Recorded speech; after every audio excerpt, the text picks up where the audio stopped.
அத்தியாயம் 40. அமைச்சர் ஒரு சனியன். இருவர் புறக்கண்களும் மூடி கிடந்ததால் அகக்கண்கள் விழித்துக் கொண்டன. விழித்ததால் விளைந்தது வெட்கம்.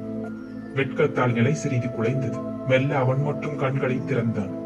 அவள் மார்பு மீது தான் சிருஷ்டித்திருந்த மரமல்லி மலர் சூரியன் கலைந்து கிடந்தான். அவள் மனமும் அப்படித்தான் கலைந்து விட்டது. அவள் உறுதி குலைந்து விட்டது என்பதை புரிந்து கொண்டான் அந்த வாலிபன்.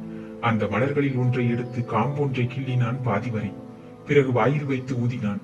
அது வெளியிட்ட மெல்லிய சப்தம் கண்ணழகியின் செவிக்கு அமுதமாயிருந்தது. மெல்ல அவள் மூடியிருந்த கண்களை விழித்து அவனை நோக்கினாள். என்ன சிறுபிள்ளைத்தனம் இது என்று கேட்டாள் அவன் வாயிலிருந்த மரமல்லி மலரை பார்த்து. சிறுபிள்ளை முதல் இந்த பழக்கம் உண்டு. அப்படியா? இதே அரண்மனை நந்தவனத்தில் இதே மரமல்லி மலர்களின் காம்பை வைத்து குழல் மாதிரி ஊதியிருக்கிறேன். இத்தகைய ஒரு ஒளியை கிளப்ப இந்த மலரால் தான் முடியும் என்று விளக்கினான் அவன். குழல் ஊதுகிறீர்களா என்று அவள் நகைத்தாள். ஆம் என்று அவனும் நகைத்தான். கண்ணன் என்ற நினைப்பு எதற்கு கேட்கிறாய்?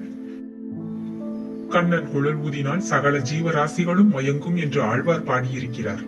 எல்லா ஜீவராசிகளையும் மயக்க நான் இஷ்டப்படவில்லை. ஏன்? ஒரு ஜீவராசி போதும் எனக்கு. ஏனோ?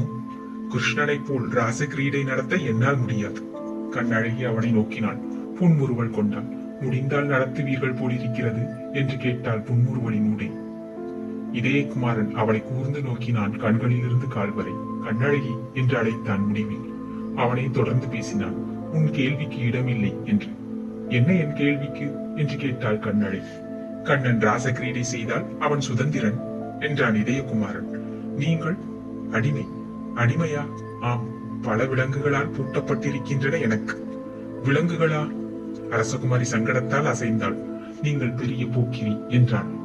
போக்கிரியாக அடித்தது நீ என்றான் படைத்தலைவன். அந்த சமயத்தில் வெளியிலிருந்து வந்தது அமைச்சரின் குரல். படைத்தலைவரே, படைத்தலைவரே என்று எங்கிருக்கிறீர்கள் என்று கேள்வியும் பிறந்தது சற்று இறைந்து. இந்த அமைச்சர் பெரிய சனியனாகிவிட்டார் என்று சபித்துக் கொண்டே எழுந்து நின்றான் இதயகுமாரன். அவன் சினத்தை கண்டு கண்ணழகி மிக இன்பமாக நகைத்தாள். அத்தியாயம் 40 நிறைவுற்றது. நன்றி, வணக்கம்.